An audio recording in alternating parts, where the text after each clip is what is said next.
जुड़े हैं क्लास से।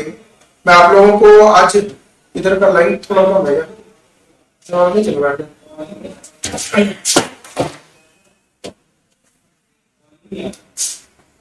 हाँ देखिए, आप लोगों से आज ये डिस्कस करना है कि आप जो है बहुत दिन से मेरे को बोल रहे थे कि सर पीजीटी और पीजीटी दोनों का क्लासेस लेने के लिए, तो आज जो है हम पीजीटी का तो हम लोगों का क्लासेस चल रहा था, उसका सिलेबस भी हम लोगों का डिफाइन किया हुआ है। बट जो है आज थोड़ा हम पीजीटी का सिलेबस आप लोगों के साथ डिस्कस कर लेंगे। और उसके बाद मैंने लास्ट क्लास में आप लोगों को ये चीज बताया था कि हम लोगों का क्लास अभी रेगुलर चलेगा, है ना। 6 का 6 दिन चलने वाला क्लास है। 3 दिन अभी जो है हम लोग पीजीटी का क्लास ले लेंगे, बाकी का 3 दिन जो है टीजीटी ले लेंगे। उस तरीके से सिलेबस भी हम लोगों का आराम से बढ़ते चला जाएगा, क्योंकि जहां तक नॉर्मल गवर्नमेंट का नोटिफिकेशन है कि शायद आप लोगों का वैकेंसी जो है सितंबर अक्टूबर तक निकलने का चांसेस है। तो अभी हम लोगों के पास एनफ टाइम है कि अपना जो है जो भी सिलेबस है उसको कंप्लीट कर सकेंगे, ठीक है ना। तो चलिए आज जो है कल इसको हम लोग डिस्कस कर लेते हैं, समझ लेते हैं अच्छे तरीके से कि क्या क्या चीज इसमें पढ़ना है हम लोगों को, ठीक है ना।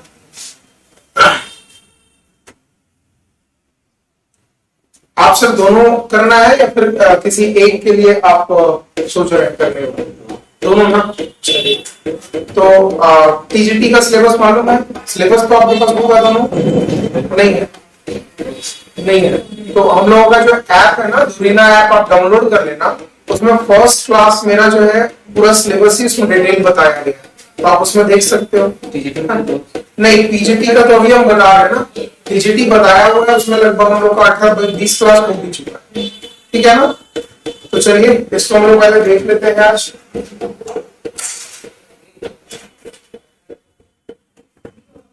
देखिए सबसे पहला चीज हम लोगों को क्या दिया है इसमें कि आप लोग ये चीज जो सारा था ये हम लोगों का बीकॉम में पढ़ा हुआ कुछ चीज है जो पूरी तरीके से पीजीटी पर आपको डिस्कस करना पड़ेगा, और यही चीज हम लोग को पढ़ना भी है। जैसे पहला है अकाउंटिंग, ऑडिटिंग और टैक्सेशन। अगर हम बात करें कि टीजीटी का जो अकाउंटिंग हम लोगों का सिलेबस है उसमें मेनली 11th और 12th का मिक्सअप, जो 11th 12th में हम लोग अकाउंटिंग पढ़े हैं ना, नॉर्मल अकाउंटिंग का डेफिनेशन, पार्टनरशिप, शेयर डिवेंचर, ये सब जो हम लोग 11th और 12th में पढ़े थे।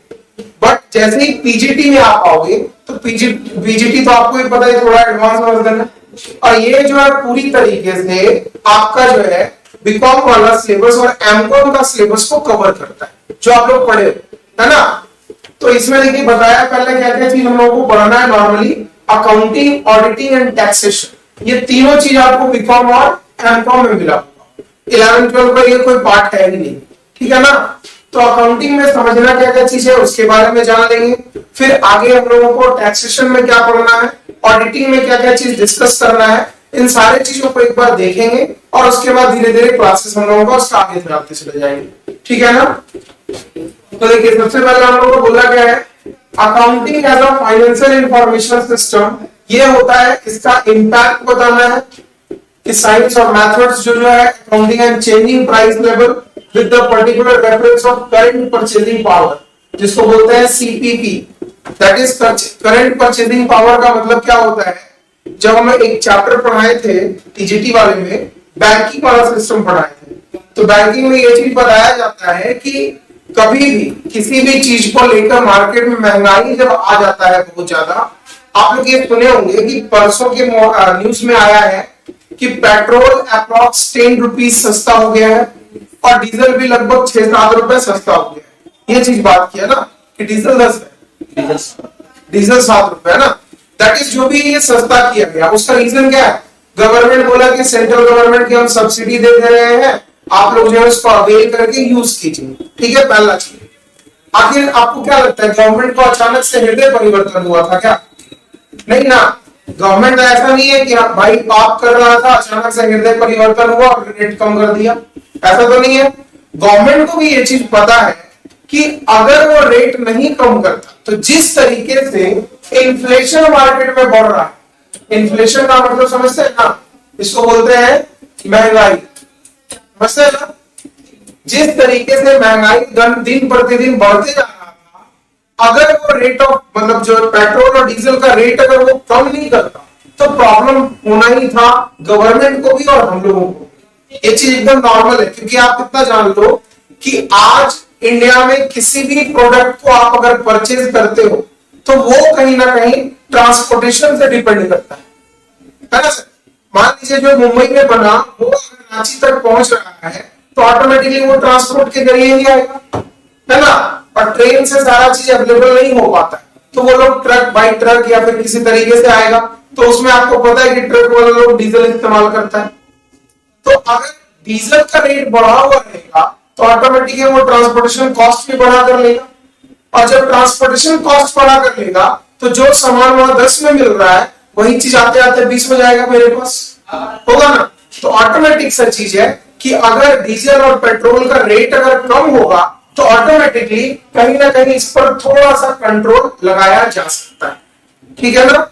और परचेजिंग पावर की बात हम करें तो परचेजिंग पावर ये बैंक लोग डिसाइड करता है, क्योंकि मान लो कि मार्केट में अगर 10 रुपए का कोई सामान आप 1 लाख रुपए का सामान खरीदने जा रहे हो और आपके पॉकेट में मात्र 10,000 रुपए, तब भी आप खरीदने के लिए एलिजिबल हो जाते हो। कैसे? मार्केट में जाने के बाद इतना सारा बैंक बैठा है फाइनेंस करने के लिए, तो उन सब चीजों पर भी गवर्नमेंट क्या करेगा? कंट्रोल करेगा। तो ऑटोमेटिकली ना लोन मिलेगा आपको और ना आप किसी चीज का डिमांड मार्केट में बढ़ाइए। ये तो नॉर्मल इकोनॉमिक्स टर्म है कि जब किसी भी चीज का मार्केट में प्राइस डिमांड बढ़ने लगता है तो ऑटोमेटिक हम लोग उसका प्राइस भी धीरे धीरे बढ़ाते चले जाते हैं। ये तो एकदम नॉर्मल इकोनॉमिक्स का सिस्टम है। तो वही चीज यहाँ पर भी बताया है कि ये हम लोगों को अकाउंटिंग और चेंजिंग प्राइस लेवल पढ़ना है। और आगे बोला है accounting advance problem of company accounting. Company accounting में क्या क्या चीज का अकाउंटिंग प्रॉब्लम होता है, किस तरीके से इसमें हम लोग होल्डिंग कंपनी और सब्सिडरी कंपनी का वैल्यूएशन कैसे करेंगे। रिकंस्ट्रक्शन ऑफ कंपनी, रिकंस्ट्रक्शन का मतलब पुनर्गठन होता है, कंपनी का पुनर्गठन कैसे किया जाएगा, है ना। बहुत सारा चीज आप लोग पढ़े होंगे, जैसे एमलगमेशन एक था। एमलगमेशन का मतलब होता है हिंदी में से क्या बोलते हैं एमलगमेशन को?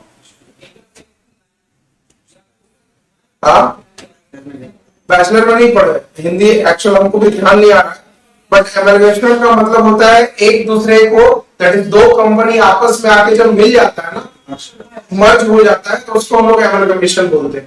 जैसे सुने होंगे या पढ़े होंगे कि छोटी कंपनी जो होती है, दैट इज बड़ी कंपनी छोटी कंपनी को अपने में हमेशा मर्ज करने का कोशिश करती है ना। फिर है इतना सारा चीज अकाउंटिंग का पार्ट हम लोग को पढ़ना, दैट इज वो थ्योरेटिकल पार्ट। फिर है आपका valuation of shares and goodwill. आपको पता होगा कि अभी टीजीटी में हम लोग गुडविल ही पढ़ रहे हैं, है ना। तो सिलेबस अगर सही तरीके से आप पढ़ते चले जाओगे तो कुछ कुछ पार्ट को अलग करने के बाद दोनों का सिलेबस एक दूसरे से मिक्सअप है ना। बट कुछ कुछ ऐसा चीज है जो एकदम बिल्कुल अलग है, तो ये अलग से ही पढ़ना पड़ेगा। फिर है आपका income tax provision, important provision of income tax 1961।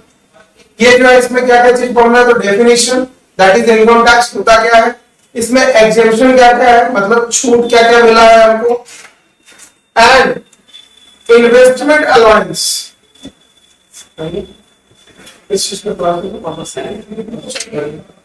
है ना, इन्वेस्टमेंट अलाउंस मतलब आपको पता होगा ये चीज कि इनकम टैक्स में बहुत सारा ऐसा सेक्शन है डिडक्शन का।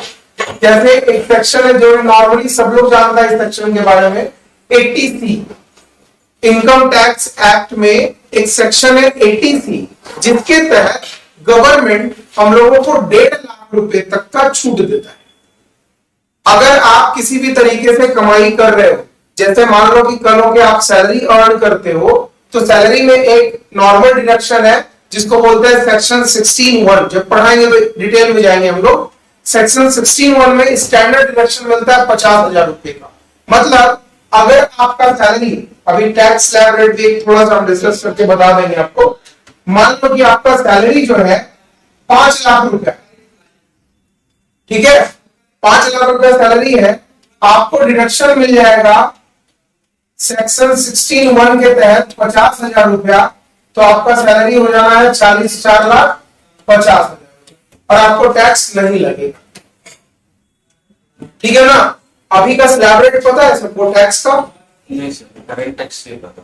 करंट टैक्स अभी तो 2 साल से यही चल रहा है सर, कोई चेंज तो किया नहीं है 1-2 साल से। लोग बैचलर 2 साल से नहीं बैचलर का नहीं, मतलब ऐसे तो नॉर्मली अभी क्या कर रहे हैं फिर आप?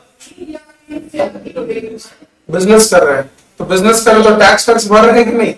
पापा करते हैं इसलिए। अच्छा हाँ, पापा भरते हैं, तो उसके बारे में भी ज्यादा आइडिया नहीं होगा, पापा भी किसी से काम करवा लेते होंगे, यही ना? हाँ, दैट इज, हम देखिए थोड़ा सा इसके बारे में हम डिस्कस कर लेते हैं, है ना?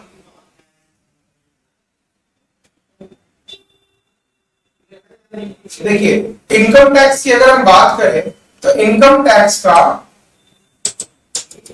जो अभी स्लैब रेट चल रहा है ना सर, स्लैब रेट का मतलब समझते हैं ना?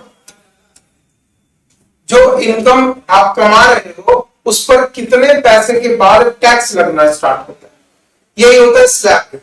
अभी जो ऐसे है, आपको पता होगा स्लैब रेट असेसमेंट ईयर 22-23 की हम बात करेंगे, क्योंकि अभी कौन सा साल चल रहा है? अभी फाइनेंशियल ईयर 22-23 चल रहा है।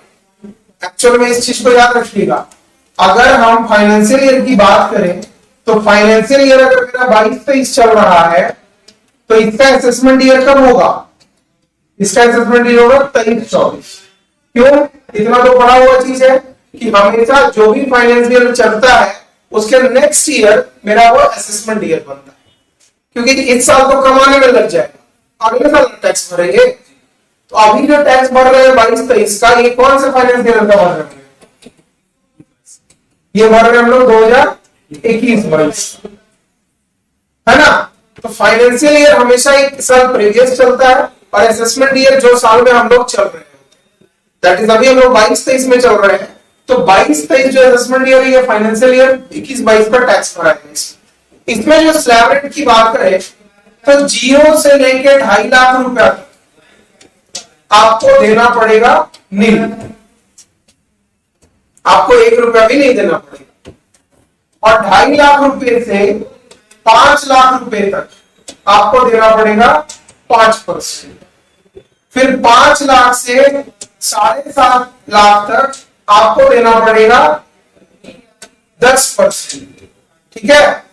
और उसके बाद है आपका 7.5 लाख से 10 लाख तक ये देना पड़ेगा आपको 15%, और 10 लाख से लेकर आगे जो भी अगव है उस पर देना पड़ेगा आपको 20%। 1 करोड़ तक ये सब आता है, और 1 करोड़ के बाद जो आप ऊपर कमाओगे तो उसमें 30% प्लस 10% सरचार्ज बोलते हैं हम लोग, ये हम लोग को पेमेंट करना पड़ता है, ठीक है? ये स्लैब रेट है। तो बहुत लोग इसके बारे में नहीं जानते, बहुत लोग क्या होता है, नॉर्मली हम 1-2 दोस्त लोग से बात भी किए हैं, तो जो टैक्स के बारे में नहीं जानते उनके बारे में डिस्कस, जैसे कोई लोग आईटी सेक्टर में है, उसका लास्ट ईयर 10 लाख रुपए उसका सैलरी था, इस बार उसको कंपनी 10% का एवरेजल दे दिया, एवरेजल मतलब उसको बढ़ा दिया सैलरी, तो 10 लाख से कितना हो गया सैलरी उसका बढ़ के 11 लाख, 10% मतलब 1 लाख बढ़ा ना, 11 लाख रुपए सैलरी हो गया। तो वो बिलीव नहीं कीजिएगा उसका दिमाग क्या काम किया, वो बोल दिया कि हमको 11 लाख रुपए नहीं चाहिए। क्यों? उसके दिमाग में ये आ गया कि अभी तक हम 10 लाख में हैं तो हमको टैक्स कितना देना पड़ रहा है? 15%। मेरा 1 लाख बढ़ जाएगा तो हमको देना पड़ेगा 20%, जबकि ऐसा कुछ नहीं है। आप जिस रेट में जाते हो उसके बेसिस पर जितना आपका इंक्रीमेंट हुआ उतने ही परसेंट पर आपको एक्स्ट्रा पैसा देना पड़ेगा, ज्यादा नहीं। जैसे जब भी दिया जाता है, बहुत लोग के दिमाग में ये चलता है कि 11 लाख रुपए सैलरी है, बहुत लोग के दिमाग में डायरेक्ट ये चलता है 11 लाख सैलरी है तो 11 लाख तो 10 लाख के ऊपर वाला स्लैब पे चला गया, कितना है? 20%। तो उसके दिमाग में जाता है कि डायरेक्ट हमको 20% टैक्स देना पड़ेगा। आपको लगता है कि 11 लाख का 20% मतलब आप साल भर में कमाओ और 2,20,000 टैक्स भरो, कमाना छोड़ देगा लोग। इतना इतना अगर गवर्नमेंट टैक्स लेने लगे तो कमाना ही छोड़ देगा, बोले हम बेरोजगार ठीक है, ना कमाएंगे ना टैक्स देंगे, मेहनत कम करें और गवर्नमेंट टैक्स ले जाए। ये चीज तो थोड़ा बुरा लगता होगा, बट स्लैब रेट जो दिया है उसके अकॉर्डिंग क्या है कि 0 से लेकर 2.5 लाख तक आपको कोई भी टैक्स नहीं देना। तो 11 लाख में 2.5 लाख पहले ही माइनस कर दीजिए आप, है ना? अब बचा 8.5 लाख। उस 8.5 लाख में 2.5 से 5 मतलब बीच का जो 2.5 लाख है उस पर आपको सिर्फ और सिर्फ रेट ऑफ इंटरेस्ट कितना देना पड़ेगा? 5%, जो कि आता है कितना? 12,500, ठीक है। फिर आपको देना है 5 लाख से 7.5 लाख तक 10%, मतलब यहां देना है आपको 25,000, 2.5 लाख को 10%, 25,000। 7.5 लाख से 10 लाख तक में कितना देना है? 15%। ये कितना होगा? ये होगा 37,500। और लास्ट 10 लाख से उसको 1 लाख ज्यादा मिल रहा था, 11 लाख, तो 1 लाख पर कितना उसको देना पड़ेगा? 20,000। तो अगर सबको जोड़े तो कितना आ जाएगा? 25 और 20, 45, 45 और 50, कितना हो गया जी? 95,000 रुपया उसको टैक्स देना पड़ेगा। अगर कोई इंसान 11 लाख कमा रहा है, उसको कितना देना पड़ेगा? 95,000 रुपया टैक्स देना पड़ेगा। लेकिन अगला आदमी क्या किया? वो डायरेक्टली अप्रेजल ही ठुकरा दिया, उसको लगा कि वो 2,20,000 टैक्स भरना पड़ेगा, जबकि ऐसा कोई सिस्टम नहीं है। और उसमें भी बहुत सारा चीज होता है, जैसे डिडक्शन पढ़िएगा तो क्या क्या डिडक्शन मिलने वाला है। जैसे अगर आप होम लोन लेते हैं, होम लोन लेते हैं तो उस पर जो इंटरेस्ट आपको देना पड़ता है वो साल भर में 2 लाख रुपए तक का अगर आप इंटरेस्ट पेमेंट कर रहे हैं तो आपको डिडक्शन मिल जाएगा। प्लस 80C में क्या होता है? लाइफ इंश्योरेंस अगर आप करवाते हैं तो LIC वाले करवाएं, हेल्थ इंश्योरेंस करवाएं, उसका प्रीमियम, बच्चा लोग अगर आप पे डिपेंडेंट जो बच्चा है उसका जो पढ़ाई करवा रहे हैं, उसका अगर फी वगैरह पेमेंट कर रहे हैं, तो उन सारी चीजों में आपको छूट मिलता है। गवर्नमेंट बहुत तरीके का छूट देता है ना। बट हम लोग क्या है, उसके बारे में ना जानते हुए बहुत ही ज्यादा हड़बड़ा है ना। और आपको भी पता होगा, लास्ट क्लास में भी बोले थे, जो आदमी कमाए हुए पैसे पर टैक्स नहीं भरता तो उस पैसे को हम लोग नाम दे देते हैं ब्लैक मनी। ब्लैक मनी वही ना है, हम कमाए हुए पैसे पर टैक्स नहीं देते हैं तो वो मेरे लिए पूरी तरीके से क्या हो जाता है? ब्लैक मनी हो जाता है। और ब्लैक मनी बनाने के लिए गवर्नमेंट एक्चुअल में हम लोगों को बहुत सारा ऑप्शन देके रखा है ना। और बाद में गवर्नमेंट ऐसा नहीं है, बेवकूफ नहीं है गवर्नमेंट बैठा हुआ, उसको भी पता है कि मार्केट में क्या क्या हो रहा है ना। वो एक ही बार डायरेक्टली गला धरता है, सब निकाल लेता है ना। देखिए आज झारखंड में पता ही होगा, पेपर पढ़ ही रहे हैं आप लोग, है ना। एक बार धरा तो A to Z चीज निकाल रहा है बैठ के, है ना। सर जो सरचार्ज जो लगाता है, हाँ हाँ, मतलब क्या उसको रीजन सर? क्या चीज का सर? ये सरचार्ज जो लगाता है 1 करोड़ तक के ऊपर, हाँ हाँ, उसका क्या रीजन है सर लगाने का? उसका रीजन ये है कि अगर आप 1 करोड़ रुपए से ऊपर कमा रहे हैं सर, है ना, तो उस पर जो है आपका जो भी जो लिमिट है वो 30% तो एक्सीड कर गया। उसके बाद 1 करोड़ से मान लीजिए आप 1 करोड़ 20 लाख कमा रहे हैं, तो उस 20 लाख पर 10% आपको एक्स्ट्रा देना पड़ेगा, जैसे यहां पर बता रहे थे, है ना। मिसाल देखिए तो भाई क्या बोला, 7.5 से कमा था क्या? हम आपको मैसेज किए। आप ही किए थे। विशाल है क्या? बार बुलाइए तो जरा, कहाँ डाल दिया है पता नहीं।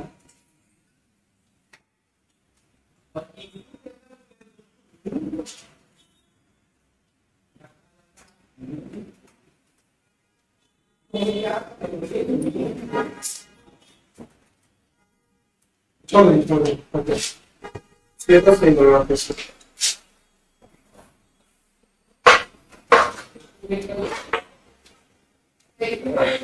और बाकी लोग कहाँ गए? चलिए देखिए आप, ये समझ में आ रहा है आपको? ये जो है हम लोग अगर बात करें,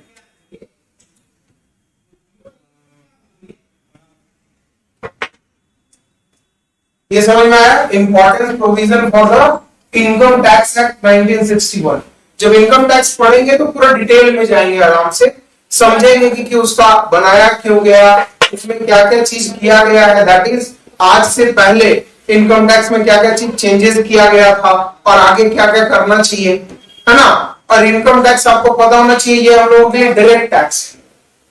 गवर्नमेंट जो है हम लोग के लिए 2 टैक्स लाए, first one is called income tax और दूसरा first one is direct tax और दूसरा इनडायरेक्ट टैक्स। एक और टैक्स था जिसको खत्म कर दिया गया है, जिसका नाम था वेल्थ टैक्स, है ना। और याद रखिएगा इनकम टैक्स हमेशा प्रोग्रेसिव मेथड से हम लोगों पर लगते जाता है। जितना आप पैसा इनकम जनरेट ज्यादा करते जाइएगा, गवर्नमेंट उतना ज्यादा आपसे टैक्स लेता चला जाएगा, है ना। और बहुत लोग सोचता है कि दो चार लोग मजाक में, मेरा दोस्त लोग बोलता है कमाएंगे ही नहीं, जाओ ना कमाएंगे ना टैक्स देंगे, मेहनत हम क्या कर रहे हैं गवर्नमेंट के लिए, लोग को ये चीज लगता है।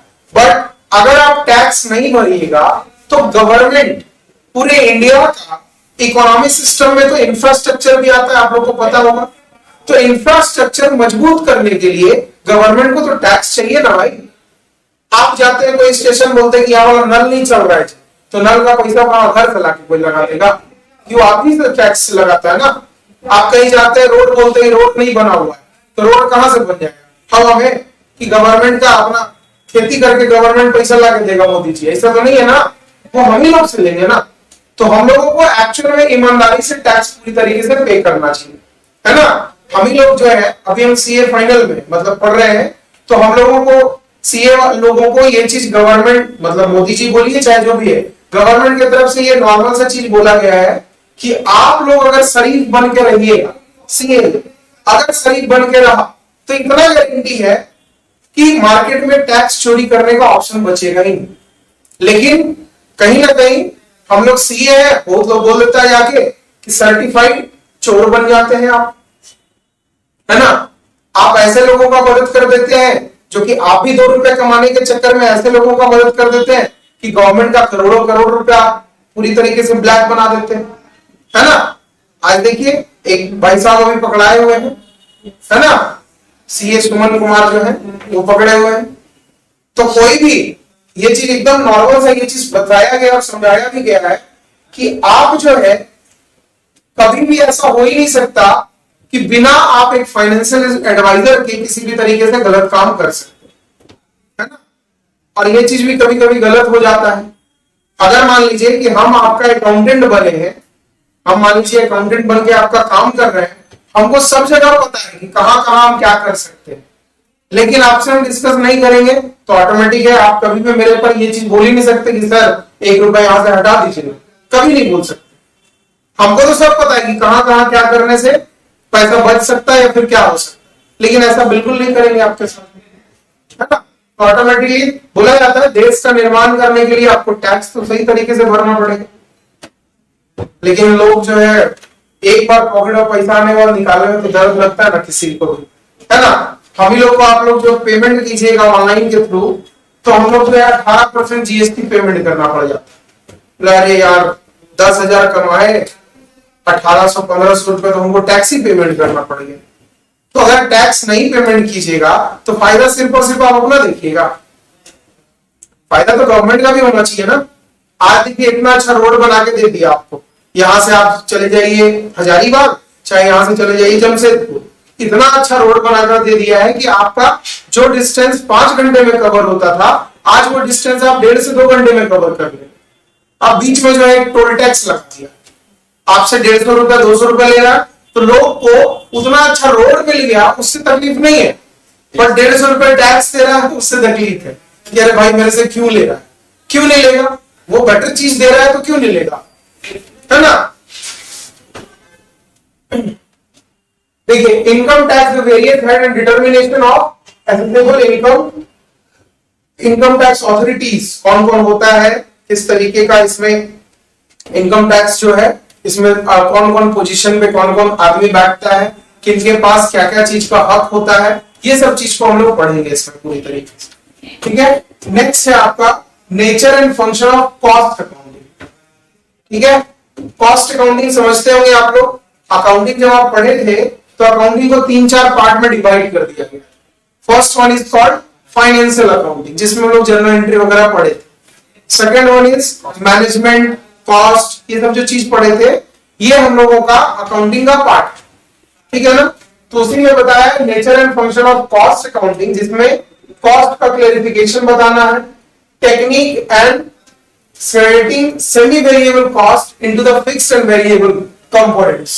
Components variable का मतलब समझते हैं, variable और fixed का मतलब बहुत सारे चीजों को बनाने में हम लोगों को ऐसा खर्च लगता है जो कि हम चेंज नहीं कर सकते। This is called fixed cost and variable जो डे टू डे लाइफ में चेंज होते चला जाता है।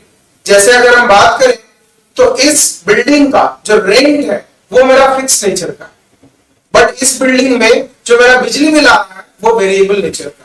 क्यों? बिजली एक समान यूज होता है क्या डेली? नहीं ना होता है। बट रेंट क्या है? वो तो फिक्स्ड है, वो जो 20,000 देना 20,000 देना, उसमें तो कोई पता ही नहीं है ना। उसके बारे में फिर पूरी तरीके से देखेंगे। Calculating equivalent unit of production, reconciliation of cost and financial account.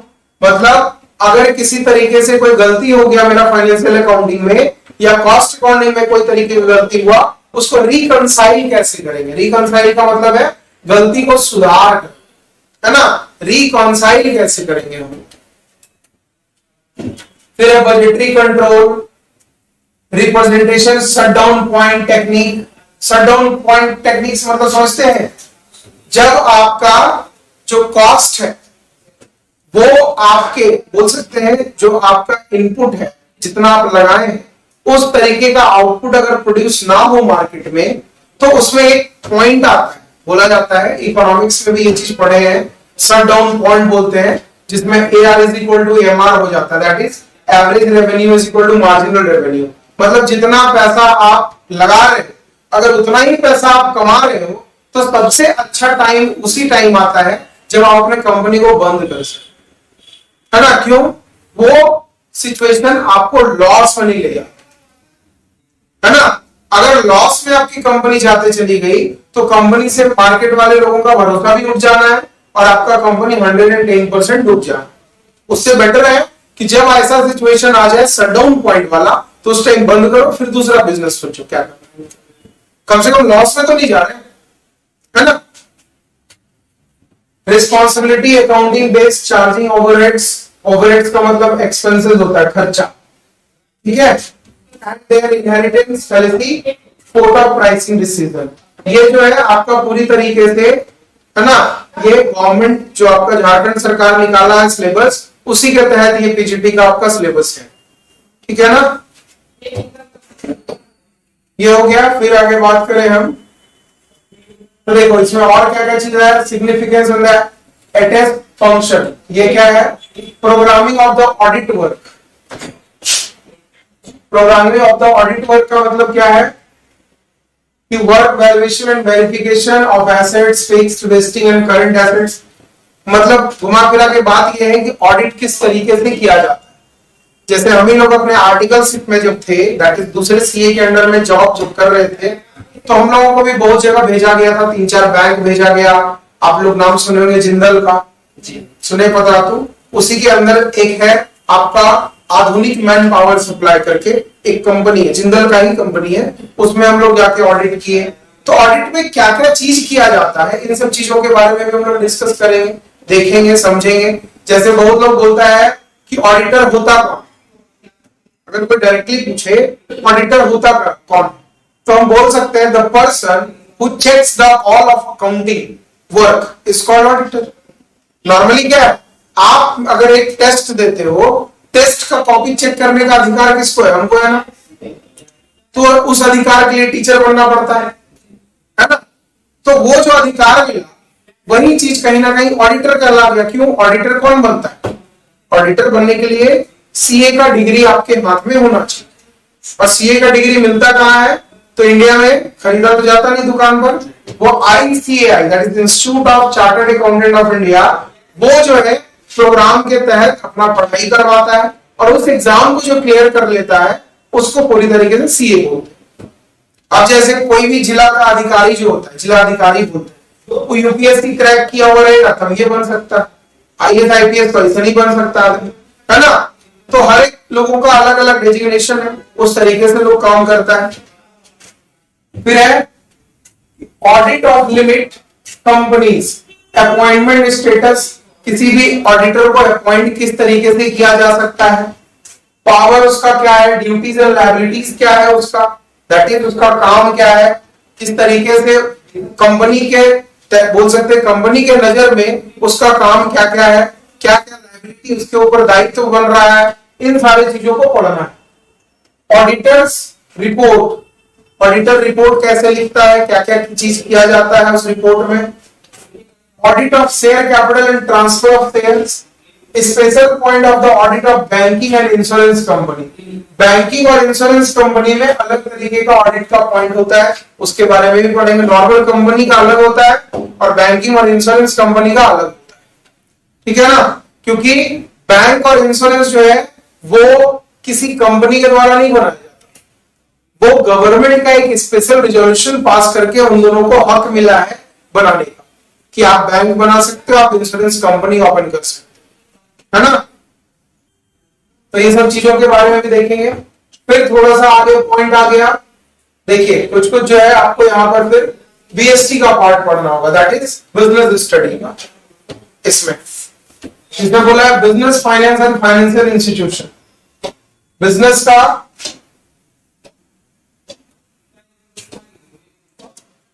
का फाइनेंस,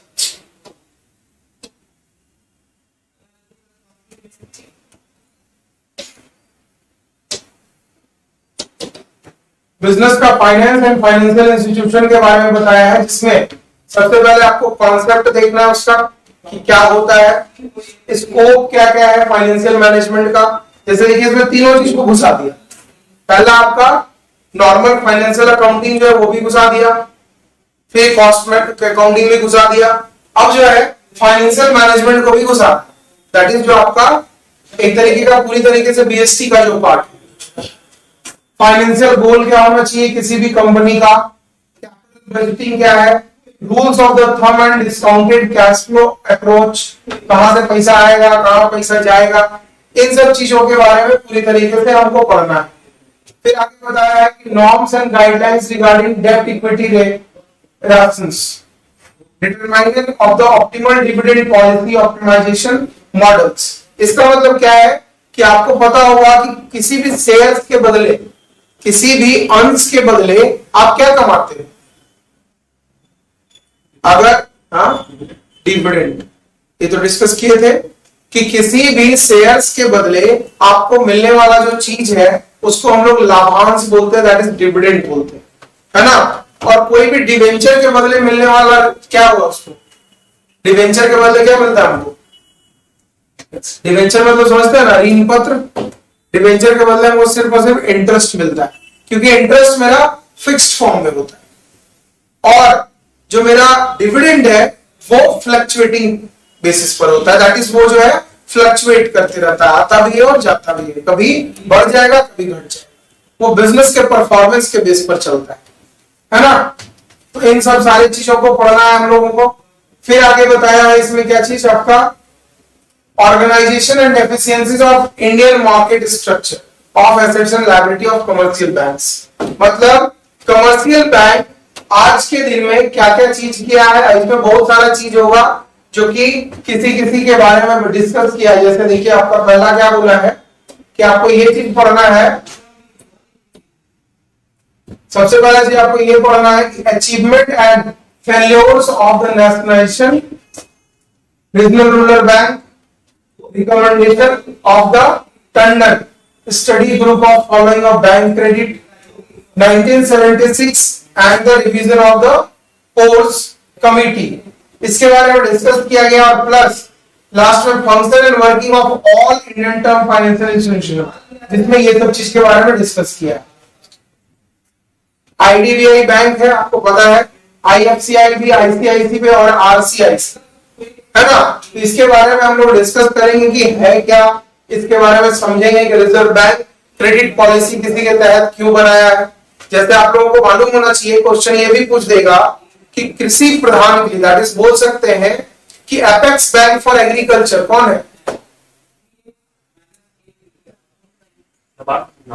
नबार्ड है ना। एपेक्स नहीं पता था, नबार्ड जो है वो एपेक्स बैंक ऑफ एग्रीकल्चर है, दैट इज कृषि के लिए उसको सबसे आगे कर दिया गया था, है ना। और भी बहुत सारा चीज है, मतलब जैसे बैंकिंग सिस्टम के बारे में पढ़ेंगे तो डिटेल वर्जन में हम लोग चलते चले जाएंगे। देखिए कोई भी एक टॉपिक उठाने के बाद इतना गारंटी है, क्योंकि टीजीटी में क्या है, सिलेबस वाइज धीरे धीरे पढ़ाते चले जा रहे हैं, बट इसमें आपको डीप नॉलेज चाहिए, ये चीज बिल्कुल याद रखिएगा। डीप नॉलेज मतलब अगर इनकम टैक्स एक्ट 1961 में आया तो लाया कौन, उसका कमिटी कौन बनाया था और कितने तारीख को आया था, इस सब चीज नॉलेज आपके दिमाग में होना चाहिए, है ना। तो होप सो इस तरीके से हम कोशिश करेंगे आप लोगों को बिल्कुल पढ़ाने का कि एक एक टॉपिक पूरी तरीके से क्लियर होता चला जाए, है ना।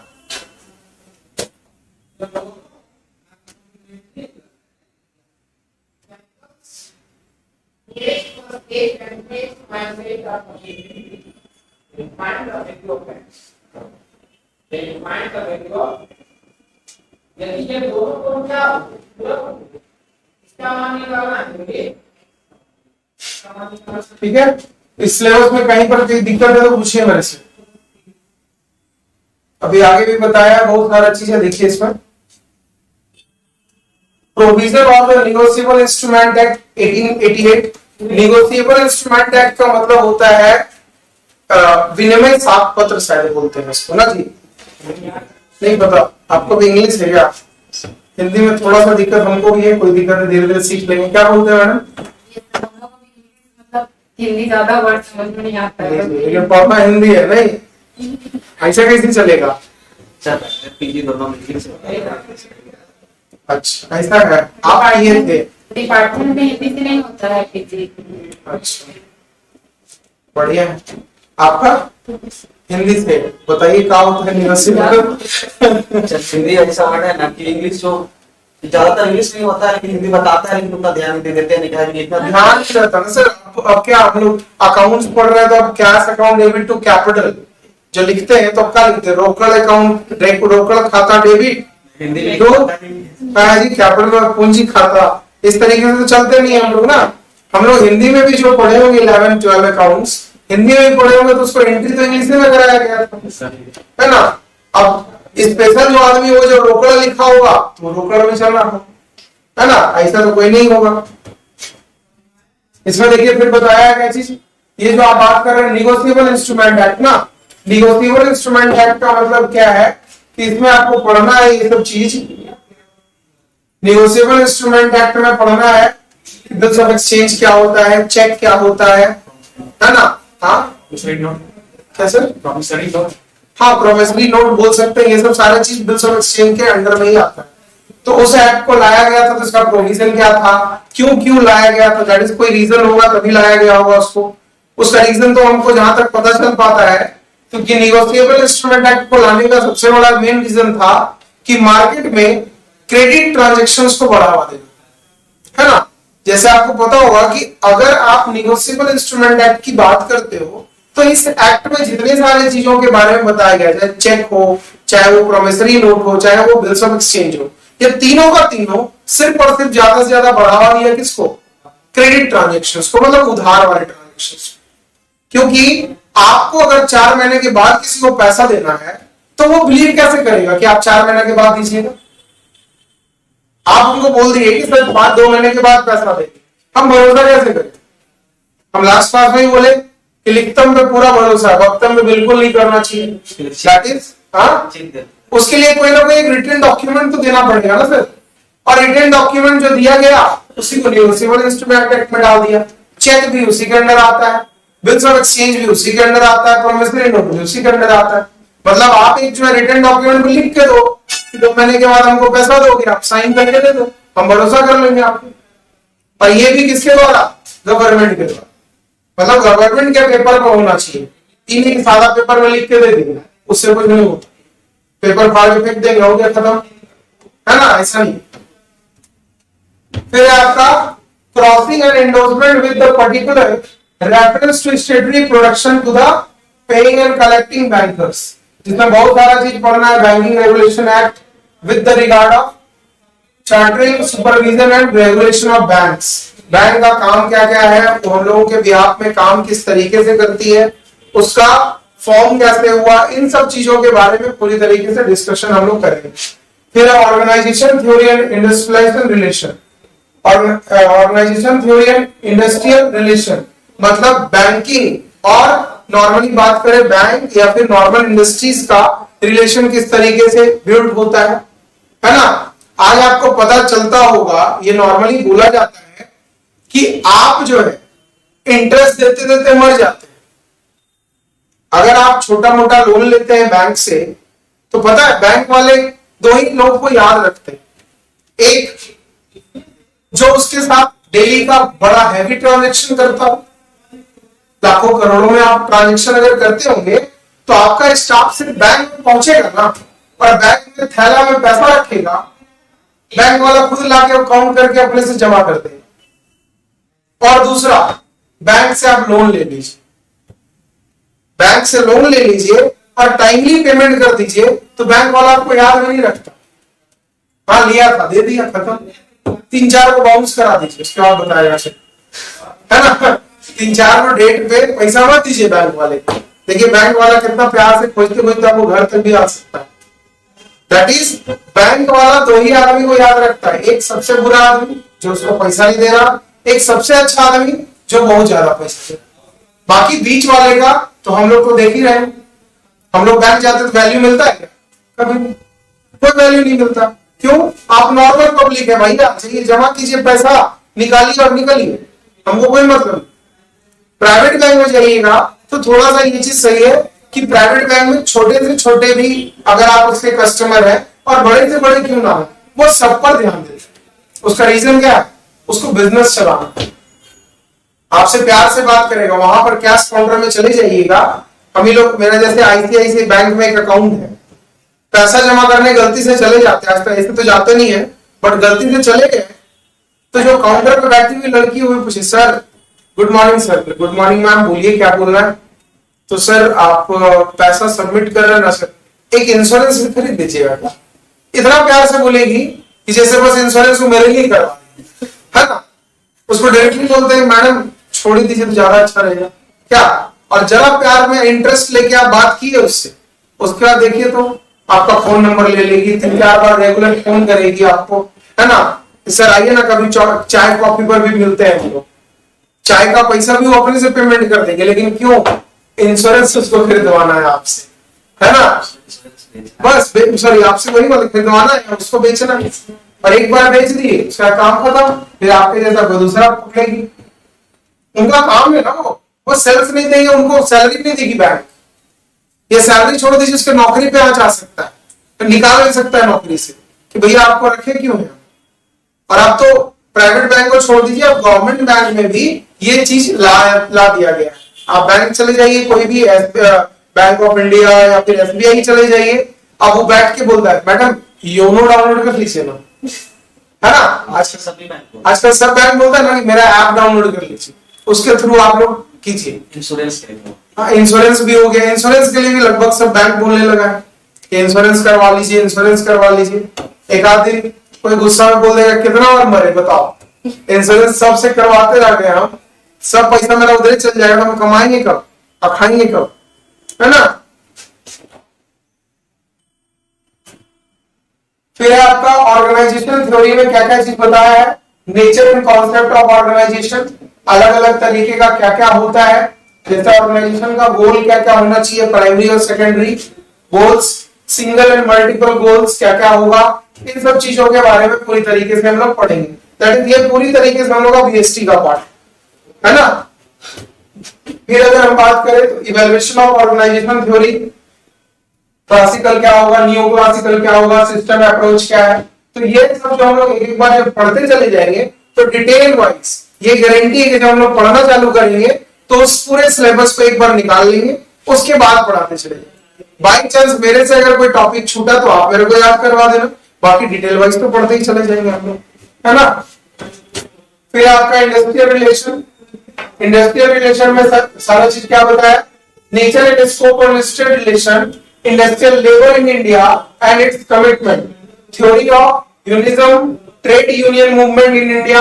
आपको भी पता होगा, पहले का जितना भी पुराना मूवी देख लीजिए, और ज्यादातर सबसे ज्यादा मूवी हम लोग देखते थे अनिल कपूर का, है ना, जिसमें बेचारा हमेशा वो जो है हड़तालें करवाते रहता था, है ना, मजदूर यूनियन का हेड बनते थे और हड़ताल करवाते रहते थे। दैट इज, पहले जो है वो सब चला करता था। अब जो है बोले ना कि सीए लोग आकर ना, अब कंपनी का जो ओनर है उसका दिमाग घुमा दिया, ट्रेड यूनियन नाम का चीजें छोड़ हटवा दिया। क्यों? अगर आप कोई कंपनी में नॉर्मल प्राइवेट में जॉब कीजिएगा तो वो लोग दो तरीके से आपको जॉब देता है। First one is called off role, and second one is called on role. एक सुनते हैं ऑफ रोल। ऑफ रोल का मतलब क्या है, मेरी कंपनी है, हमको आदमी चाहिए काम करवाने के लिए, हम इस कंपनी से डील करेंगे, इसका भी कंपनी है मान लीजिए, इनसे डील करेंगे कि हमको सुनिए ना जॉब पर लड़का चाहिए, आप जरा भिजवाइए। ये क्या करेंगे, अपने नाम पर लड़के लोगों का ज्वाइनिंग लेंगे और वो मेरे किसका काम करने भेज देंगे, मेरा काम, है ना। तो आप जो है उस लड़का को बोलते रहिए, देखो वो कंपनी में तुम काम कर रहा है, तुम ऑफ रोल। ऑफ रोल का मतलब किसी भी तरीके का दिक्कत होगा वो कंपनी निकाल सकता है तुमको, हम कुछ नहीं करेंगे, है ना। और जब ऑन रोल हो जाने के बाद क्या होगा, ऑन रोल जैसे हुआ था कि मेरे कंपनी, मान लीजिए आप जिसको भेजे, अगर वो अच्छे तरीके से काम कर रहा है, 6 महीना साल भर 2 साल उसको देख लिए, हम एक आध एग्जाम भी दिलवा दिए इंटरनल, और उसको ऑन रोल में अप्लाई करवा दिए कि भैया तुम आप मेरे कंपनी में आ जाओ। ऑन रोल, ऑन रोल में जैसे हो गया, बस आप समझ लीजिए कि आधा सरकारी नौकरी लगे, चौड़े होके बैठिए आराम से।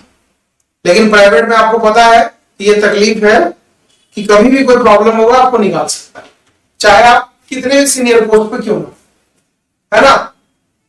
आप लोग सुने होंगे टीसीएस, नाम सुने ना, या नॉर्मल टाटा का कोई भी कंपनी में आप चले जाइए, टाटा का बहुत सारा कंपनी है ना। टाटा एंड सन्स जो है शायद उसका हेड कंपनी है, बाकी उसकी मदर कंपनी, ब्रदर और सिस्टर कंपनी बहुत सारी। टीसीएस हो गया, अभी आजकल टाटा न्यू आ गया है ना, जो आईपीएल में चल रहा है टाटा न्यू, और भी बहुत सारा चीज है। टीसीएस है, टाटा नमक खाते हैं, टाटा का ट्रक चलता है, इतना सारा इसका, टाटा स्टील है ना, बहुत सारा चीज है। टाटा का टाइटन जो घड़ी पहनते हैं वो भी टाटा का है, तनिष्क जो ज्वेलरी पहनता है वो भी टाटा का है। देखे होंगे टाटा प्रोडक्ट, देखते हैं। तो टाटा का क्या चीज नहीं है इंडिया, है ना। लेकिन उसमें सबसे अच्छा चीज क्या है कि आप टाटा के किसी भी कंपनी में जॉब ज्वाइन किए हैं और अगर आप स्विच करके चले गए, स्विच करके मतलब वहां को छोड़कर दूसरे कंपनी में चले गए, तो सबसे अच्छा रूल है वो जिंदगी में कभी भी आपको वापस नहीं लेगा। आप किसी भी कंपनी में आ जाइए, उसका नहीं लेगा, है ना, क्योंकि उसका पूरा डिटेल है। उसका डायरेक्टली बोल रहा है कि मेरे में कुछ बुरा लगा होता तो मेरे पास से गया, अब जाओ जहां जाना है। लेकिन हाँ, ब्रांड है वो, आपको ही पता है ना। इस तरीके से भी हम लोग का इंडस्ट्रियल रिलेशन देखेंगे, क्या क्या चीज है, इंडस्ट्रियल लेबर क्या है,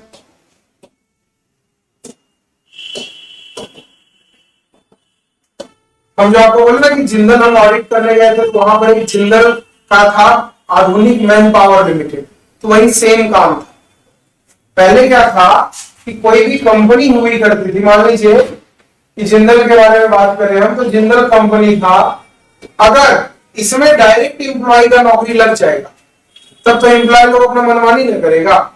पहले यही था ट्रेड यूनियन वाला कि सब लोग एक साथ मिल गया, मजदूर लोग बोला कि हड़ताल कर देंगे, काम ही नहीं होने देंगे, यही तो था ना। और कंपनी का मालिक बेचारा परेशान होता, बोलता था बोलो क्या मांग है, पूरा किया जाएगा, इस तरीके से चीज है। बट अब क्या किया, सब कंपनी वाला दिमाग लगा, ये अपने नीचे एक और कंपनी खोल देता है और यहां पर आदमी लोग को लेता है, यहां पर ज्वाइनिंग लेता है और काम करवाने भेजता है जिंदल या फिर किसी कंपनी में। अब मान लीजिए ये आदमी को कभी तकलीफ होगा, डायरेक्टली इससे बोलेगा, देखा बोलेगा हम तुमको जानते भी नहीं, जाओ उससे बात करो जहां पे थोड़ा ज्वाइनिंग हुआ है, पहला चीज। ये बोलेगा तकलीफ है, छोड़ दो, दूसरा को ले लेंगे। इसको कोई असर पड़ा, उसको कोई असर नहीं पड़े। लेकिन अगर डायरेक्टली उसी में अगर किसी का हो तब तो दिक्कत होने वाला रहे। डायरेक्ट कंपनी में किसी का जॉब लग जाए,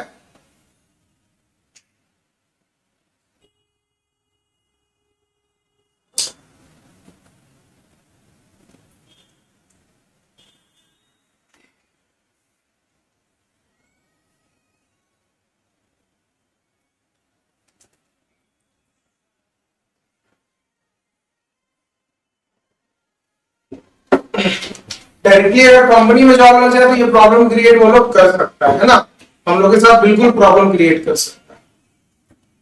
तो यही सब चीज से, तकलीफ से बचने के लिए जो है ये सब चीज लाया गया था, प्रिवेंशन किया गया था, ट्रेड यूनियन को खत्म कर दिया गया है ना, बहुत सारा चीज है। तो इसके बारे में हम लोग पढ़ेंगे फिर आगे। Prevention and settlement of industrial dispute in India बोल रहा है। Prevention and settlement of industrial dispute in India का मतलब क्या है कि आप जो है किसी भी तरीके से डिस्प्यूट, डिस्प्यूट का मतलब होता है किसी भी तरीके से प्रॉब्लम होना, या किसी भी तरीके का जो प्रॉब्लम होता है लेबर और ऑर्गेनाइजेशन के बीच में, या मैनेजमेंट और कंपनी के बीच में किसी भी तरीके का डिस्प्यूट होगा तो उसको किस तरीके से क्लियर किया जाएगा। फिर आगे जो है टर्नओवर इंटरनेशनल लेबर ऑर्गेनाइजेशन है, पर्सनल पॉलिसीज है, personnel audit and personnel research. इन सब चीजों के द्वारा भी ऑर्गेनाइजेशन को कैसे डेवलप किया जाए, इन सब चीजों के बारे में हम लोग पूरी तरीके से पढ़ेंगे। दैट इज मेनली इसमें 3 टॉपिक है आपका, अकाउंट्स भी पढ़ना है, टैक्स भी पढ़ना है और बिजनेस मैनेजमेंट भी पढ़ना है पूरे तरीके से, ठीक है ना। तो बाकी जो है नेक्स्ट क्लास में हम लोग देखते हैं कोई सिलेबस स्टार्ट करेंगे, कोई टॉपिक, और कल जो है हम लोग जो चल रहे थे उसी पर आगे चलेंगे, ठीक है ना। कल हम लोग शायद अभी पढ़ रहे थे गुडविल ना, गुडविल पढ़ रहे थे, उसको खत्म कर देंगे कल, ठीक है। कल आइए टाइम से, फिर देखते हैं। हाँ पीजीपी का क्लास कौन-कौन सा डेटा और अभी एनडब्ल्यूएफ में रखते हैं, पीजीटी का हाँ हाँ, और टीजीटी जो चल रहा था उसको टीटीएस में रहने देते हैं, ठीक है। दोनों का टाइम आज टाइमिंग अभी सेम ही रहेगा।